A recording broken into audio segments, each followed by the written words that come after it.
Hello and welcome back. This is the Feminine Inquisition. I'm Tiffany. We are continuing going bit by bit, card by card, to reveal to you the Cosmic Womb Tarot. This is the back of the card. The Cosmic Womb in all her splendor. The Cosmic Womb Tarot is a cosmically charged deck. It is very astrologically influenced, so you'll get all the correspondences for each of the cards. The deck itself is charged by 6 because the extra card in the deck, the Cosmic Womb, is number 42, and that is the embracing of and union of the divine feminine and masculine, which is what makes everything possible in this life, right? So I want to talk about the Tower today.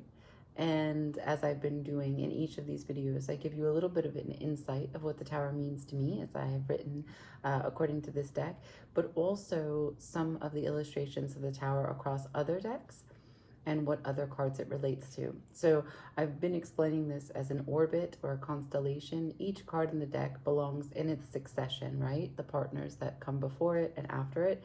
But there are other cards that are at play in what I'm calling an orbit. So there are cards that are co-activators, catalysts, challenges, rewards.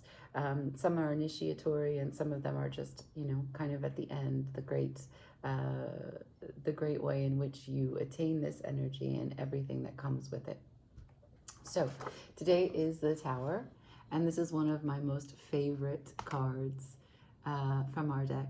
So as you can see, as with all the major arcana, the difference between major and minor arcana. Major is when life throws stuff at you.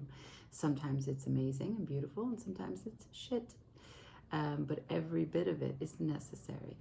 So you can see the world W coming in, and it is rocking what was a place of protection, a fortress, a place probably with a beautiful view. And just as beautiful will be its crumbling down.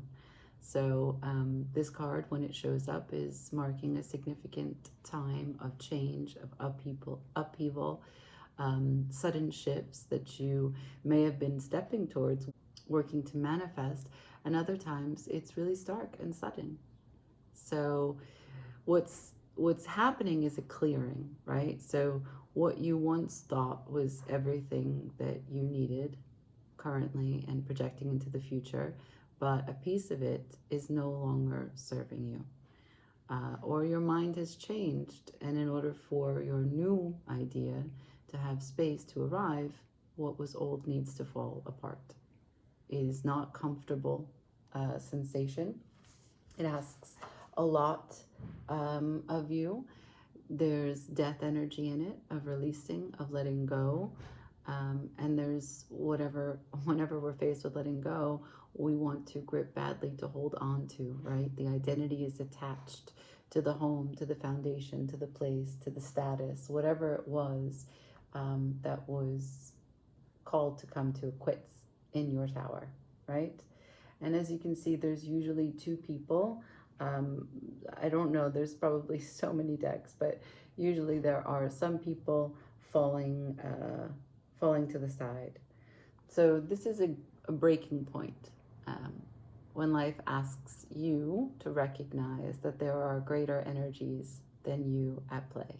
You are not in control, and surrendering is your best option. Okay, so this is a Mars energy with a touch of Scorpio. You can see that the lightning bolt is there, and a crown is usually depicted.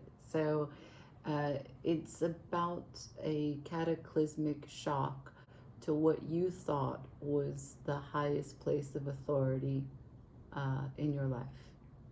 And so there is always an ego death when it comes to the Tower. It's inevitable. Partly because identity is such a huge part of our subjective experience. So the Tower could represent an idea.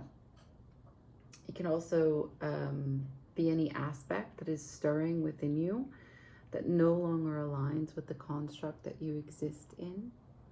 And so change could be at your hand. You could be the one who is creating the Tower. setting fire to what you no longer desire, or it just doesn't work for you.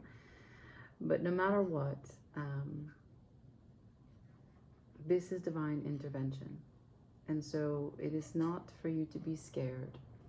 It is for you to surrender. And so we talk about tower as a tower moment often in tarot. But now I will use the Waite-Smith because it's really simple and easy. But first I'm going to show you the Tower of Oppositions. So this is the light side, the positive side. Release your crown, surrender. This is the dark, stay in the burning until it completely goes to dust. How long it takes you to surrender is entirely up to you. And also what your tower moment is about. Some things we hold on to more tightly than others, right? Okay, so in the Waite-Smith, you can see the tower is a full black card. There are only 1, 2, 3 other full black cards and one that is half, okay? So that is how I have branched them together. Again, you see the lightning, you see the crown, and you see the 2 people. And all the details that we have already seen in our illustration. But so here we go. The tower. 9 of Swords. 10 of Swords. The Devil. And the High Priestess. So, this is the divine intervention, right? The creation and the destruction of what is possible for you if you connect to something greater than you, having the deep faith, the deep knowing, the deep trust. High Priestess has maybe not spoken, but she has given you the insights that you need to know whether or not you're going to initiate the tower or if you're going to surrender to what the tower looks like as it shows up on your path. What I want to get into are these. Worry, anxiety in the dark. See these swords, how they're sideways? They are not actually real. You're investing your energy in swords that cannot hurt you. So if you resist change because you have filled your head with dread about what that change will be, what it will look like, then you put energy into the worst case scenario. And what happens when you do that is that the law of attraction is listening. The universe is responding always. It's going to match that energy and manifest the betrayal, the destruction, the loss that you were so consumed by. The 9 and 10 of Swords feed into each other. And this is the death of a mindset. This is the death of an idea. This is the death of a connection. These are words that have... words and thoughts that have destroyed, ruined, ended. But there's great clarity at the end of this when you recognize that it's just thoughts, it's just ideas, it's just a mindset, and there's completion because it's 10.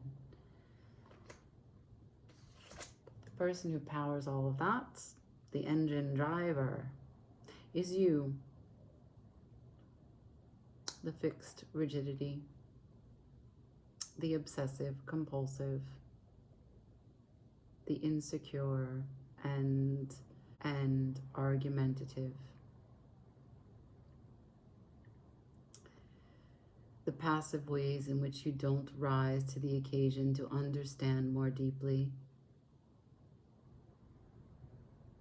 The devil has a hold on you in many ways, but all of them are for you to discover. What brings you to this point and what keeps you at this point? How have you tricked yourself that this is the best usage of your energy?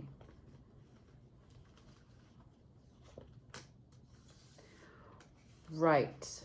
So the tower, I just did the devil, but the tower is connected to the devil in so many ways. That's why they are running in succession in the major arcana. Once you face your devil, changes will be needing to be made. And those changes are always for the highest expression of you, so that you are not in the confines of a limited mind and a burdened heart that would rather shrink in the face of fear, that perceives excitement and newness as anxiety and stress. So it's the 16th card, and so it is you, 1, 6, external harmony. How can you achieve external harmony as you express yourself in the most authentic way? Well, you'd need to get rid of that crown if it doesn't suit. External harmony is after internal harmony, right? So internal harmony is 3, and the universe meets you where you are. So this is 16. 1, you, 6, external harmony. This is the material world matching what it is that you have in your mind and your heart. Tower moments are inevitably what you call in as assistance, even though it doesn't look like that. So it's a trying process of surrender, and it requires a lot of self-love, silence, solitude, compassion. This has been The Tarot. This is the Cosmic Womb. I'm Tiffany. This is the Feminine Inquisition. Like, share, comment, subscribe. Ciao.